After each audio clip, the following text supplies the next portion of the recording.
Willkommen in einem neuen video. Welcome to another exciting video, in this case part 30 of my battle series of videos. This video will cover the Polish campaign, specifically from the 6th of September to the 14th of September 1939. It's one of a series of videos that will cover the campaign based on the reference materials I have and the texts.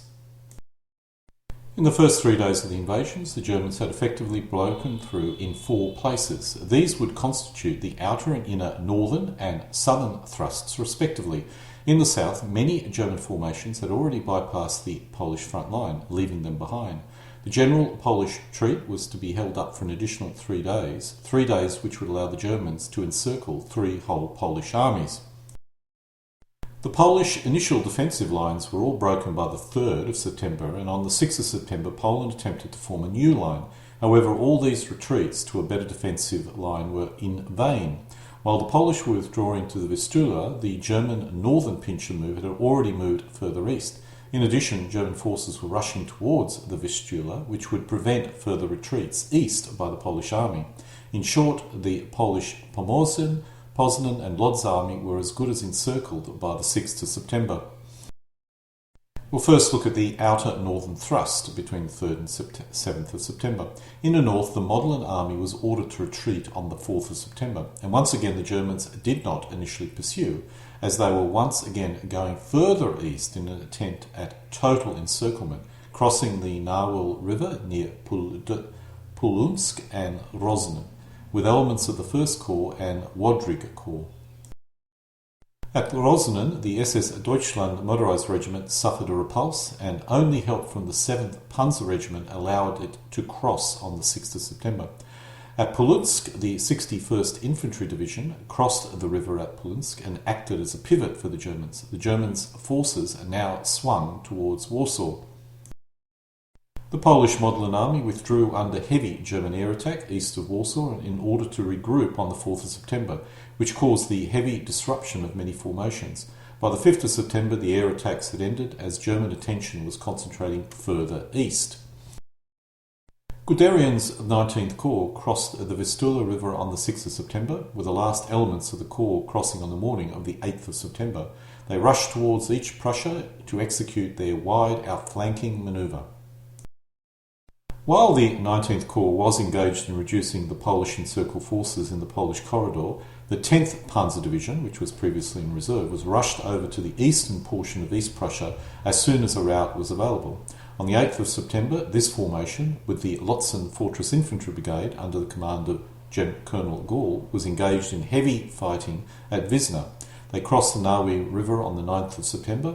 At the time of this action, both these formations were under the command of the 3rd Army and were part of the 21st Corps. Let's now look at the inner northern thrust between the 3rd and 6th of September. When the Pomorzian army was initially cut in two, it was given the order to withdraw to the Vistula River on the 3rd of September after an unsuccessful attempt to cut the German advance off, the only drama being an uprising of German civilians in Bygorsk when the Germans' advance came close to it. However, the Polish civilians and elements of the Polish 15th Infantry Division quickly quashed it. The 4th Army launched an attack against Bielski with its infantry, which was defended by the Polish 15th Infantry Division. This division put up a stiff resistance before it was ordered to withdraw. While this occurred, the 21st German Corps of the 3rd Army drove south against Turin, forcing back the Polish 4th and 16th Infantry Divisions. The Germans did not pursue the Pomorze army with any armour, so the retreat went without mishap, and the Pomorze army managed to occupy its new defensive lines on the Vistula River by the 6th of September.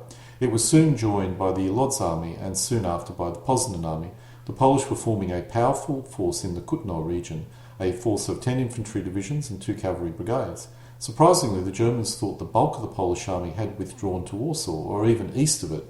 This would have an interesting result on the 7th of September. Meanwhile, in the central sector and further up north in the centre, the Poznan army was sitting around unengaged. At one point in time, its commander decided to launch an invasion of Germany with its objective being Berlin. This was folly, as the Germans were mobilising over 10 divisions, which could have been used to halt any such attack. After sitting around doing nothing, it was finally ordered to retreat to the Vistula River on the 6th. However, this was too late, as some leading elements of the German army had already crossed the Vistula River on the 5th, effectively cutting it off from Warsaw. Moving down to the inner southern thrust, after the initial setbacks the Germans experienced during the first 2 days of the war, the Polish defenders, the Polish Lodz army, withdrew to prepared positions behind the Watra River and Łódzka River. As this army was not heavily pressed, it withdrew into this prepared position without too much difficulty. This move was completed by the 4th of September, when the German 8th Army attacked it on the right flank with 7 infantry divisions and the Liebstandarte Adolf Hitler Motorized Regiment. Their Lodz army consisted of 4 infantry divisions and 1 cavalry brigade, so was heavily outnumbered. After 2 days of bitter fighting, the Polish position began to break, with the Polish 10 Infantry Division on the northern flank of the Polish position giving way and disintegrating. On the southern flank, the situation was just as bad, allowing the German 10th Army to cross the Watra River and advance past the Lodz Army on its way to Warsaw. On the 5th, the Lodz Army was forced to retreat to the Vistula River, which it did in good order. On the 6th of September, the Polish Lodz Army was given a general order to withdraw towards Warsaw. On the 6th of September, the 8th Army, German, swung towards Lodz, following the retreating Polish forces. The left flank of the 8th Army advanced north towards Poznan. In the centre, the 10th Army's panzer divisions advanced towards Radom, as it was felt this was going to be assembly point for the defeated Krakow army. The extended German lines were inviting targets for attacks, and the 1st Panzer Division was struck in the flank by the Polish 29th Infantry Division. The battle raged all day, resulting in the destruction of the 29th Infantry Division.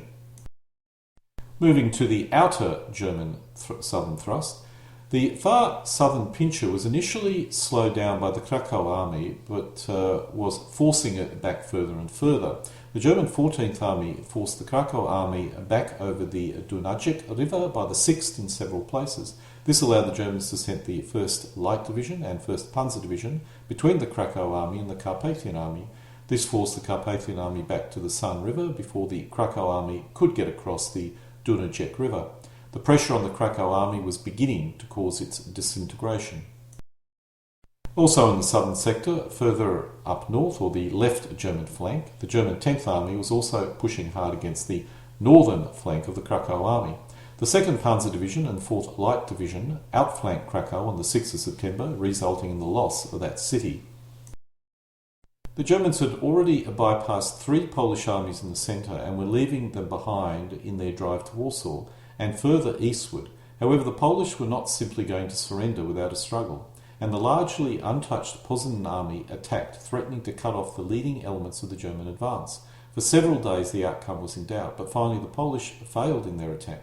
Failure of this attack sealed Poland's fate. It was now only a matter of time. At this point in time, Poland was doomed, as there was no reserve forces left to stop the German outer 2 thrusts, joining together, finally cutting off all the Polish forces from the east. In the north, the 19th Corps reached the outskirts of its ultimate objective, Brest, by the 14th of September, and took it by the 19th. Also on the 19th, it met up with the 22nd Corps at Wysokowa. In Danzig, the German 107th Infantry Division, supported by 2 brigades, mopped up the remaining Polish forces by the 14th of September, which mainly consisted of Marines. Let's now move back to the far northern thrust in the latter part of September, the 7th and 13th.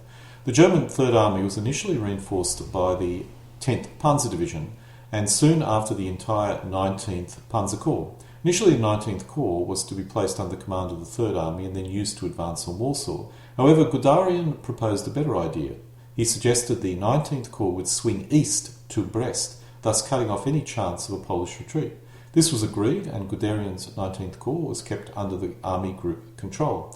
It retained the 3rd Panzer Division and 20th Motorised Division. However, the 2nd Motorised Division was placed into Army Group Reserve. To replace this loss, the 10th Panzer Division and Lützen Fortress Infantry Brigade was placed under Guderian's control. These formations were fighting over the Naril River at Wisna, with the 10th Panzer Division managing a crossing on the 8th to 9th of September. The 19th Corps was ordered to this position on the 9th of September. To the right of the 19th Panzer Corps The 21st Corps was struck on the northern flank of the Narwil River by the Polish. It had been unsuccessful in its attempt to cross the Narwil River as the Polish 19th Infantry Division had put up an effective defence. By the 10th of September, the 21st Corps had crossed the Narwil River, forcing the retreat of the 19th or 18th Polish Infantry Division. The division was to cause the 20th Motorised Division a great deal of trouble in the following few days. On the right flank of the 21st Corps, the Vodrik Corps attacked the Vyskonia Reserve Group in the Roznen area on the 9th of September. Due to a misunderstanding in orders, the Vyskotsky Reserve Group withdrew from its fortified town after a brief skirmish, allowing the Germans to take the town and drive further east on the 11th of September. This effectively cut off the Narvi Reserve Group from the rest of the Polish forces in the west. On the right flank of the 19th Panzer Corps, the 21st Corps attacked the Polish 18th Infantry Division with the German 21st Infantry Division in a wood just south of the Narvia River.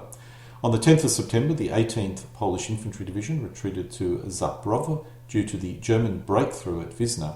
Holding its position at Lomsha would have exposed this formation to encirclement. The 21st Infantry Division, German, crossed the Narvia River and advanced towards Warsaw, running into the Polish 33rd Infantry Division. While attacking this position, it was attacked by the Podlaska Cavalry Brigade, but managed to defeat this and breach the defensive line, continuing its advance.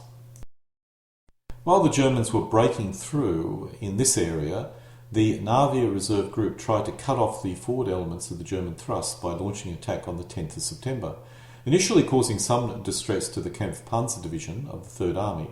However, reinforcements soon arrived and the Polish attack was fought off by the 13th of September. On the 10th of September, the 19th Panzer Corps began to cross the Narvia River with its armour. The 10th Panzer Division, followed by the 3rd Panzer Division, crossed at Wisna, while the 20th Motorised Division crossed to the right of this position. The 10th Panzer Division reached Bransk, about 50 kilometres south of the crossing point. The 20th Motorised Division was halted at Zamborov, while retreating elements of the Polish 18th Infantry Division kept on putting up a good defence. This division had done extremely good service in terms of stopping or foiling the Germans. On the 11th of September, the 20th Motorised Division had broken through to Andreyevzhov, while the still retreating 18th Infantry Division held them back once again. On the 11th, the 3rd Panzer Division had almost reached Blinsk, where the Polish 35th Infantry Division held them back. The 10th Panzer Division bypassed this Polish formation and arrived at Blinsk the following day, cutting this formation off from retreat. Due to the slow advance of the 20th Motorised Division, Guderian ordered elements of the 3rd Panzer Division to go to its aid. On the 12th of September, the 20th Motorised Division and elements of the 3rd Panzer Division, sent the previous day, had surrounded the Polish 18th Division at Andreyevzhov. The 10th Panzer Division had continued its advance, reaching Vlyosk-Livotsk about 32 kilometres from Brest. The 3rd Panzer Division was facing the Polish 35th Division, that's the bulk of the 3rd Panzer Division, and after a hard fight shattered that formation and finally managed to achieve to advance to Bielsk, as part of it was helping the 20th Motorised Division at Andreyopov, so it was a divided division at this point in time. On the 13th of September, the 2nd Motorised Division was placed under the 19th Panzer Corps control once again. It was ordered to the left flank of the main German advance.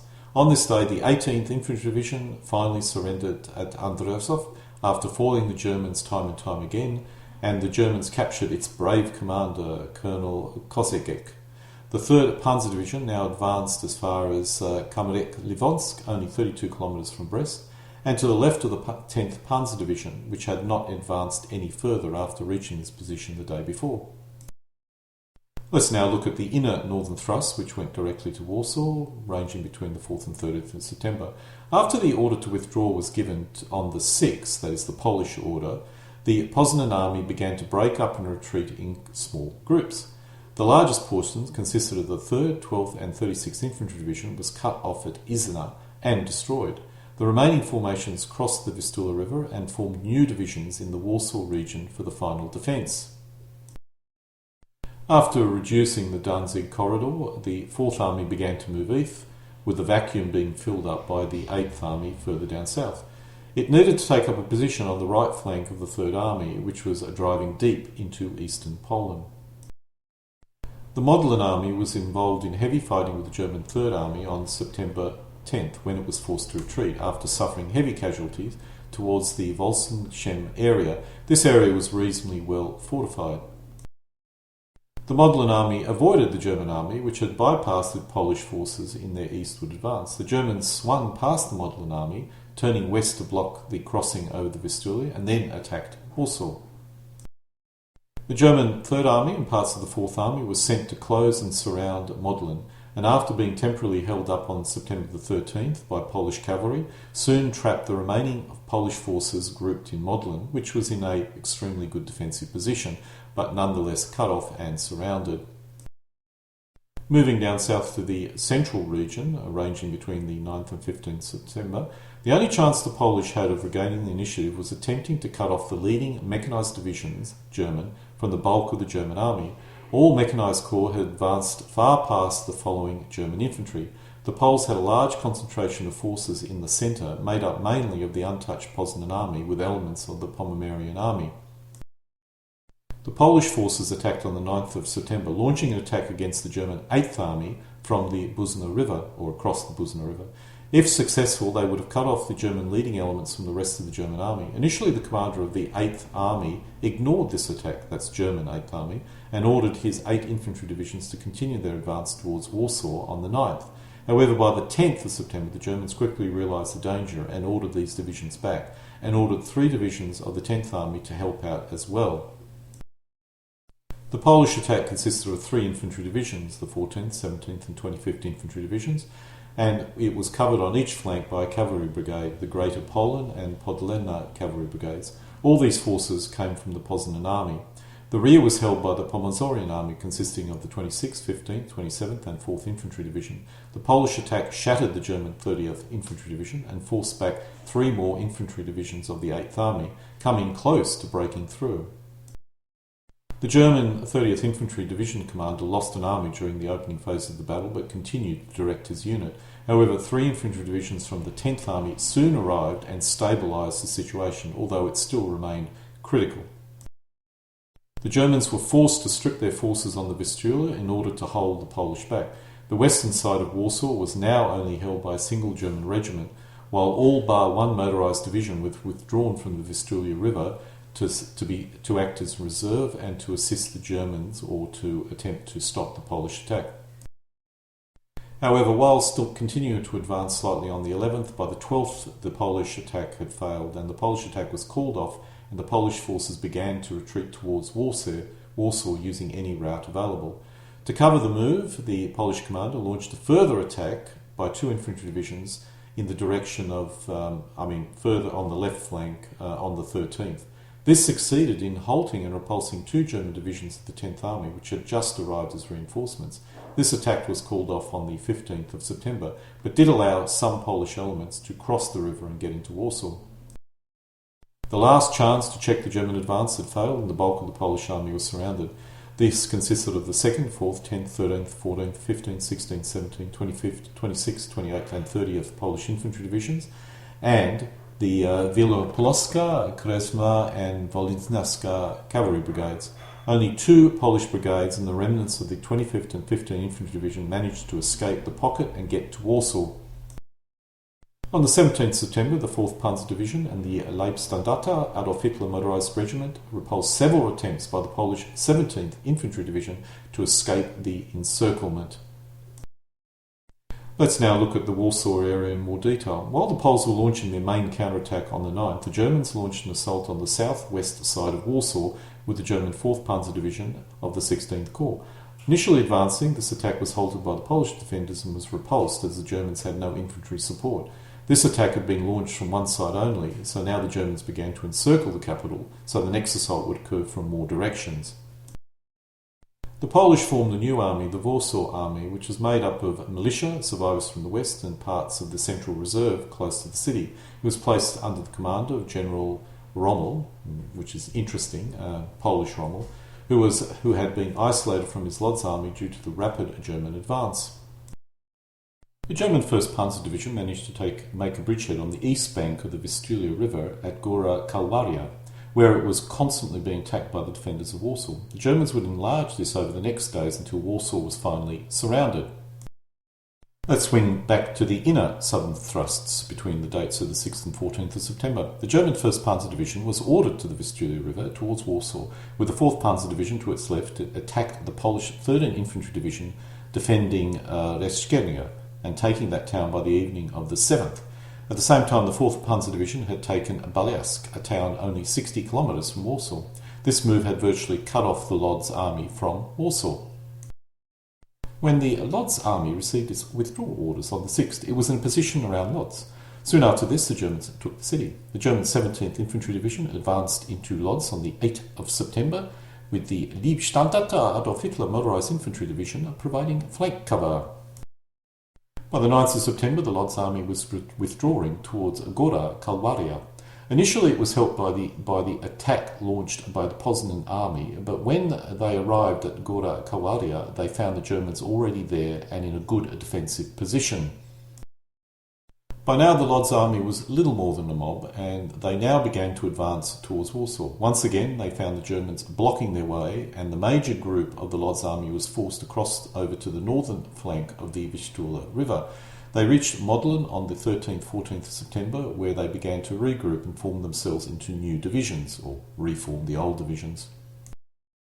A smaller group of the Lodz army managed to get into Warsaw on the 12th of September, and only because the Germans were forced to withdraw west to counter the Polish attack at the Burza River. Here they regrouped, formed new divisions for the final defence of Warsaw. Not all of the Lodz army withdrew north. Some elements did retreat towards Radom, a major assembly area for the Prussia group. German forces reached Radom on the 8th of September, where they surrounded the city and launched a series of assaults until on the 11th, when the Polish defenders surrendered. Let's move way down south to the outer southern thrust between the dates of the 8th and 14th of September. After the German crossing of the Durna-Jek River on the 8th, the Krakow army began a new general retreat to the south towards Sandomierza. The German 5th Panzer Division had bypassed the southern flank of the Krakow army and attempted to get to Sandomierza before the Krakow army could, but they were halted at the gates of the town on the 14th of September. The Krakow army successfully crossed the Vistula River at Sandomierza and began a southeasterly retreat. On the 8th of September, the Malopoleski army was formed. This consisted of the survivors of both the Krakow army and the Carpathian army. Spared much fighting, the Carpathian army had been generally retreating towards Lwów. The 14th Army crossed, that's the German 14th Army, crossed the San River on the 10th of September. On the 12th, the Polish launched an attack against the German 1st Mountain Division, which was advancing towards Lwów, with the 24th and the 11th Polish Infantry Division. However, this failed to stop the German attack, and the Poles were caught in Przemyślski with the 11th Infantry Division, while the Germans continued their advance toward Lwów, reaching the outskirts of the city on the 14th of September. The Polish attack at the Buzla River contributed to the Krakow army's escape, as on the 12th and 13th the Germans had withdrawn all the forces approaching the Krakow army's north, except for the 4th Infantry Division and the 14th Infantry Division. Thus the Krakow army was spared the additional pressure, and they continued to withdraw to the Dniepr River. By the 14th of September, the Polish army was shattered. While elements would reorganise and continue to resist until October, this was simply a mopping-up operation as far as the Germans were concerned.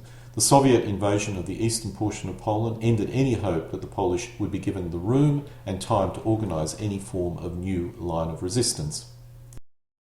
And so we come to an end of my part 30 of my military history video covering the Polish campaign in 1939. In this video, the period up to the 14th of September is covered based on source material that I have. The final video that I'll be presenting will be one that will show the day-by-day progress of the war, at least for the first 14 days, based on my own interpretations of the historical material that I've analysed so far. Alle guten Dinge kommen zu einem Ende.